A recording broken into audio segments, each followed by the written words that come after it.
GABA English Class 6, Chapter 16, The Selfish Giant. The Selfish Giant is a well known story by Oscar Wilde. It was written more than 100 years ago. It is long but a simple story. You will enjoy it most if you read it slowly.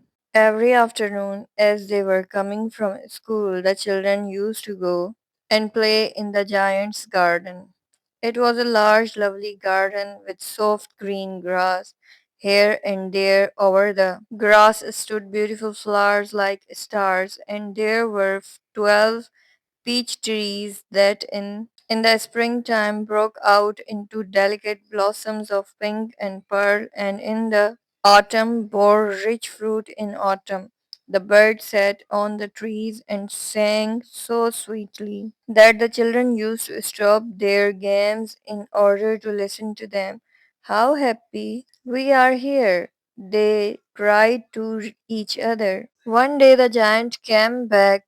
He had been to visit his friend the Cornish ogre and had stayed with him for 7 years.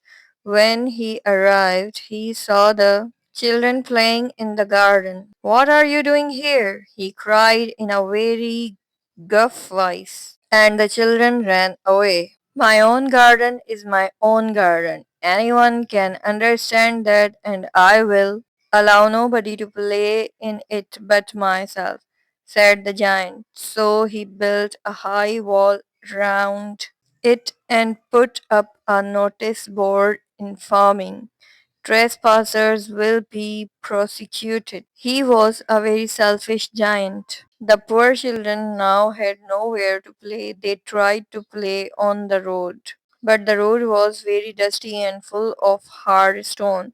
They wandered round the high walls and talked about the beautiful garden inside. How happy we were there, they said to each other. Then spring came, and all over the country there were little blossoms and little birds, but in the garden of the selfish giant it was still winter. The birds did not care to sing in it as there were no children, and the trees forgot to blossom. The only people who were pleased were the snow and the frost. The snow covered the grass with her great white cloak, and the frost painted all the trees silver. Then they invited the north wind to stay with them, and he roared all day about the garden or blew the chimney pots down.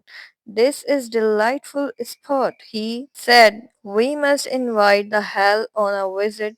So the hell came every day for 3 hours. He rattled on the roof of the giant's castle till he broke most of the slates, dressed in grey, and his breath was like ice. I cannot understand why spring is so late in coming, said the selfish giant, as he sat at the window and looked out at his cold white garden.